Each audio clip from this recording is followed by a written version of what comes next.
The first thing wrong with the radio call was not the signal. It was the answer. An American unit could be talking on a familiar FM net, using call signs everybody on that net had heard before, and still have one problem nobody wanted to think about for very long. The man answering might not be American. By 1969, that was not a theoretical possibility in Vietnam. The enemy had American radios. He was listening to American nets.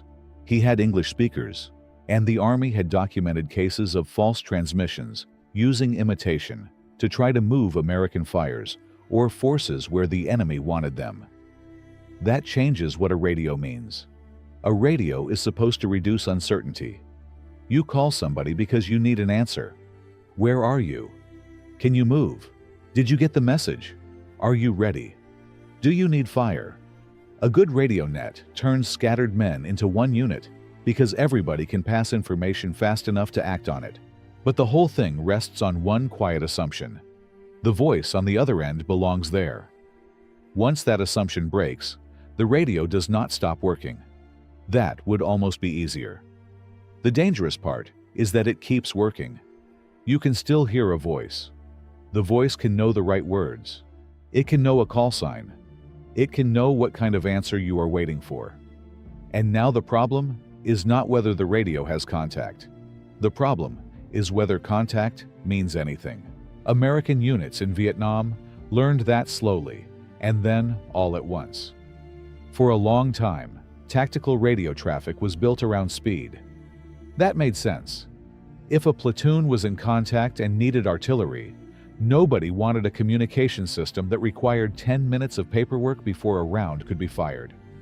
If a company commander needed to move a platoon, he wanted to say it and have the platoon move. If a casualty evacuation was coming, the people involved wanted the information passed quickly. The PRC-25 and later the PRC-77 helped make that possible. The set went everywhere, on patrols, at firebases, in command posts, with forward observers, with platoon leaders, with radio telephone operators who spent a good part of their day listening to other people talk. Those men learned voices. They learned habits. They learned who paused before answering. They learned who stepped on transmissions. They learned which lieutenant talked too much. They learned who could be trusted to get a message right the first time. That familiarity was useful. It was also something the enemy could study. The official Army history of communications in Vietnam says the problem became obvious as the war went on. American troops swept enemy positions and found American radio equipment. Operations seemed to be compromised. Enemy forces sometimes disappeared just before planned attacks. B-52 strikes sometimes landed on areas the enemy appeared to have anticipated. There were different ways information could leak, and nobody should pretend all of those incidents came from one source. But by late 1969, American soldiers found one source they could put their hands on. On December 20th, elements of the 2D Battalion, 2D Infantry, and the 2D Battalion, 28th Infantry, both in the 1st Brigade of the 1st Infantry Division, overran an enemy installation roughly 4 kilometers north of Ben Suc. They captured 12 enemy soldiers. Then, they started looking at what was inside. 3 American FM radios, PRC-25 or PRC-77 typesets, a Chinese AM receiver compatible with American AM equipment, commercial transistor radios, a homemade receiver, a homemade transmitter.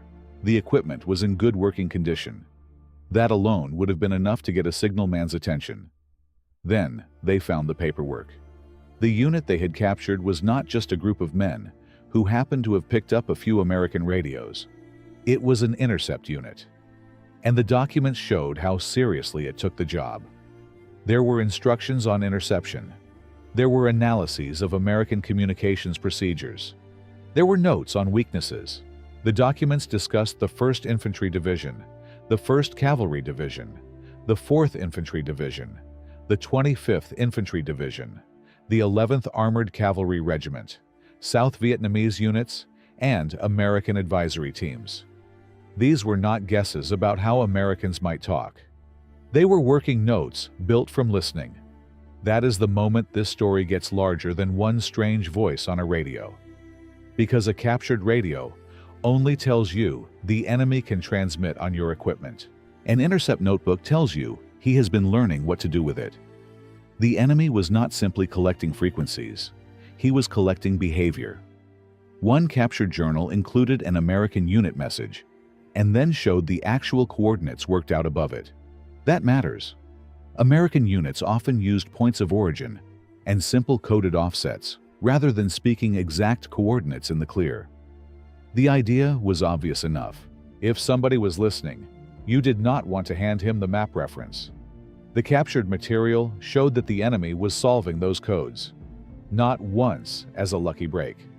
Repeatedly enough that the Army history concluded the decoding apparently did not present a major problem for that intercept unit. Now think about what that does to the man holding the handset. A minute ago, a call sign was useful. Then, you learn the enemy has call signs. A code was useful. Then you learn the enemy has worked out the code. A warning net was useful because everybody needed to know when artillery or aircraft were coming. Then you learn the enemy is listening to the warning net too. The radio has not failed. The trust around it has. The captured journal specifically valued warning networks. By monitoring them, the enemy could learn about artillery and air attacks. It could learn about wounded men being moved. It could learn about units in contact, firebases, landing zones, and air reconnaissance. It could use one kind of traffic to make sense of another kind. That is professional intelligence work. And the prisoners captured with the equipment told the Americans something else. The enemy had been building up English linguists, men who could listen to American voices and understand what they were hearing. That is where this becomes personal for an RTO. A man on the radio is not thinking about signals intelligence as an abstract subject while his platoon is moving. He is thinking about who is calling him. He is thinking about whether he copied the grid correctly. He is thinking about whether the battery is going to last. He is thinking about whether the antenna is catching on everything. He is thinking about getting the message to the lieutenant.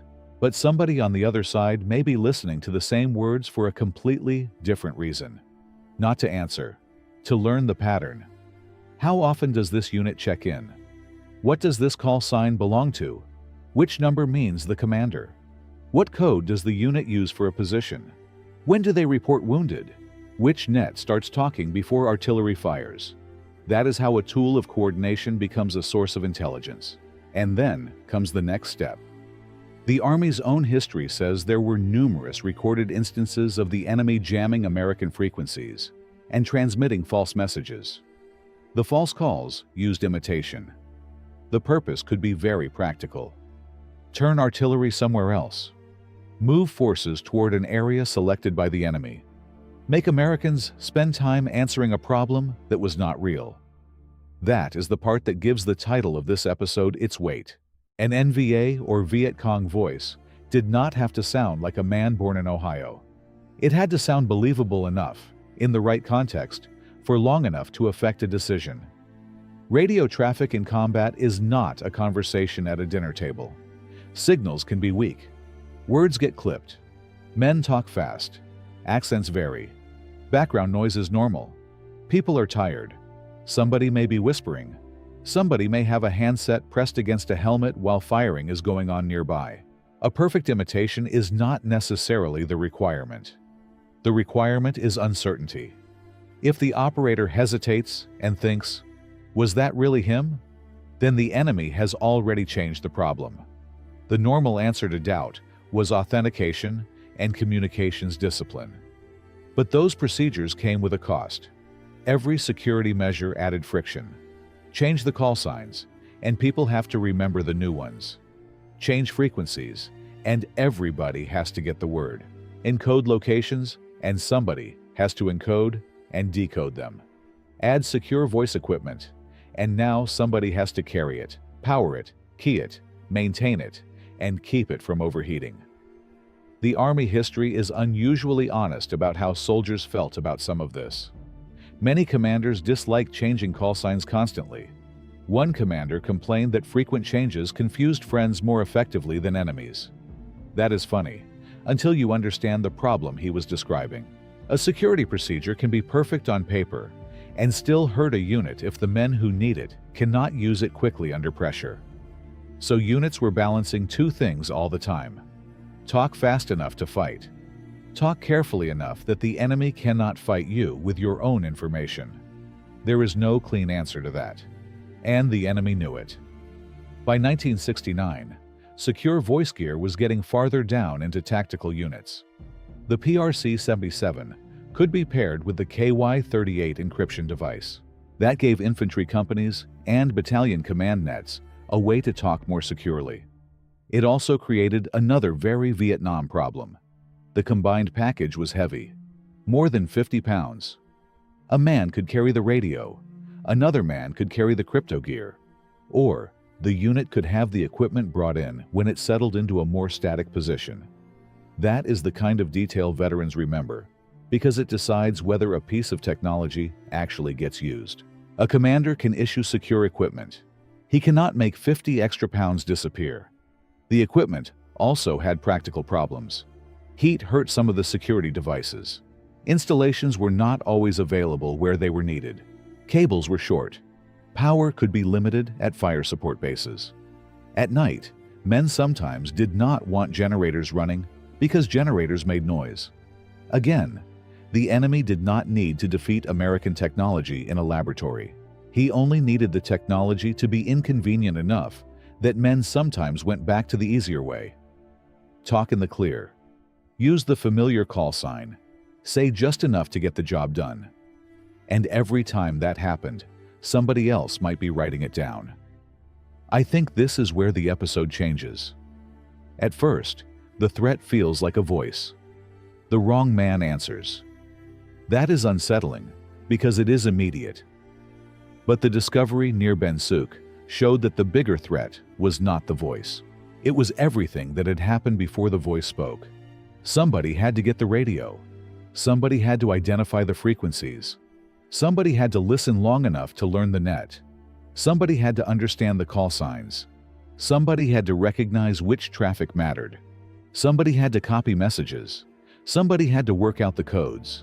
Somebody had to train English speakers. Then, if the opportunity came, somebody could transmit. The fake call was only the visible end of a much longer process. That is the midpoint. The problem is no longer, is this one transmission false?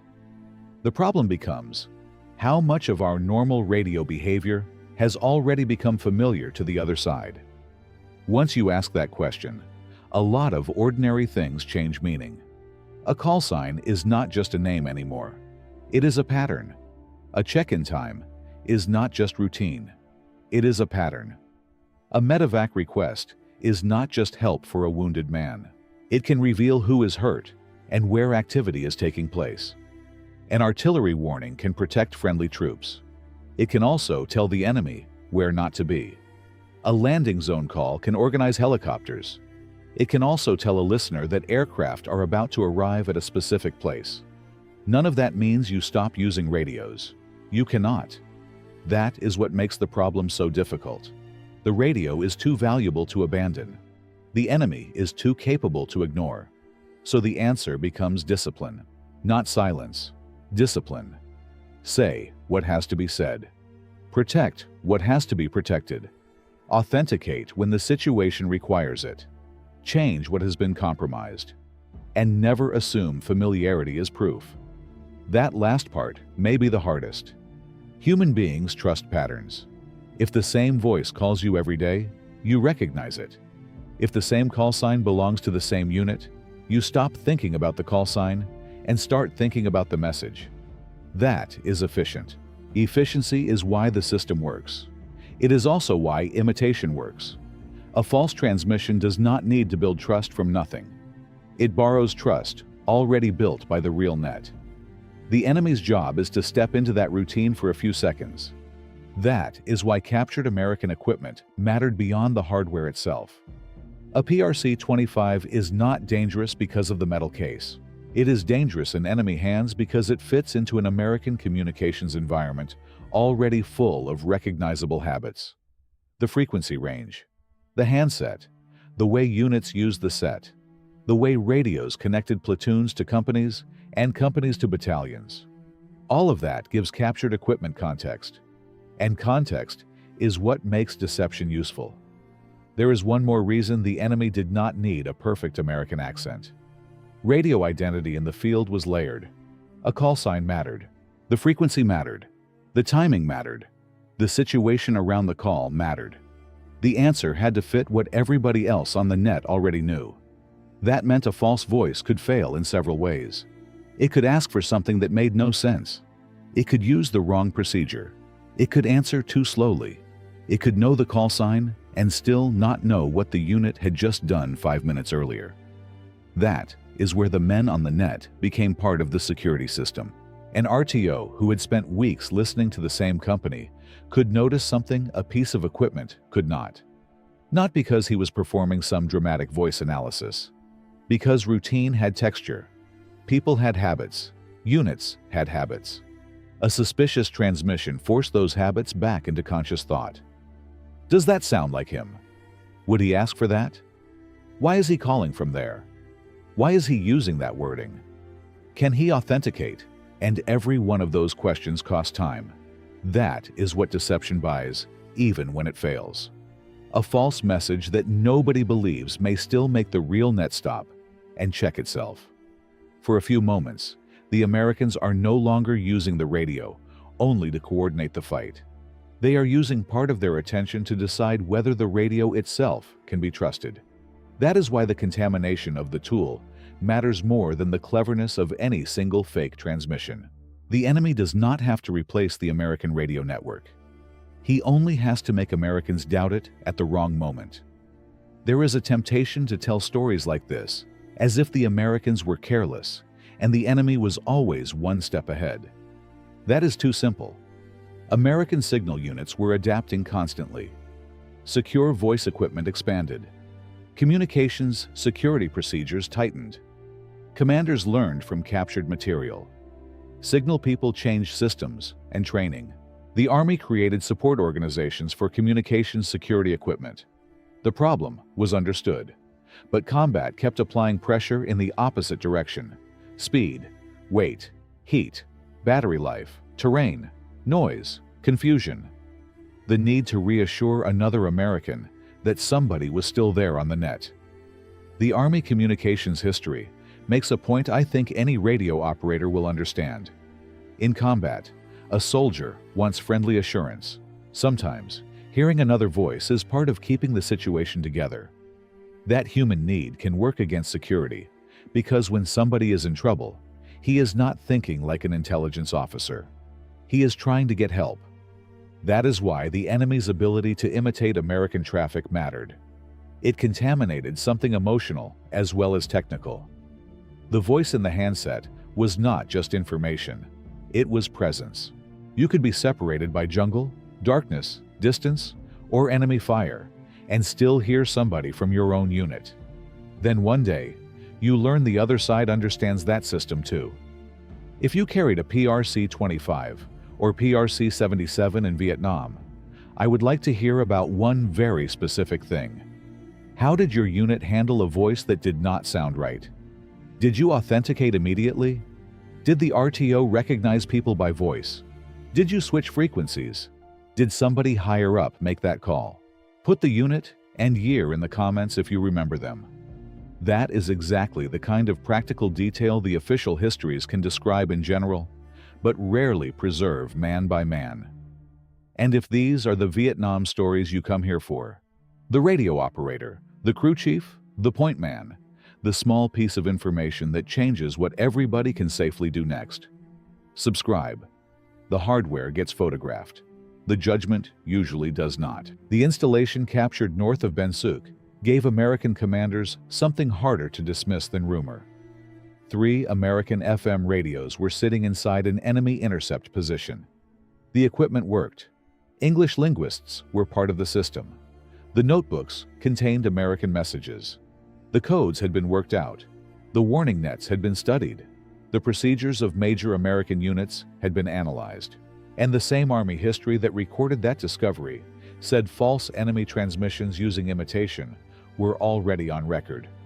General Crichton Abrams saw the captured material and understood immediately what it meant. His reaction was not about the radios themselves. It was about the quality of the work. The enemy was paying attention. Close attention. That is what changed the meaning of a voice on the net. Before, the basic question was whether you could hear the other station. Afterward, hearing was no longer enough. A call sign was no longer enough. A familiar procedure was no longer enough.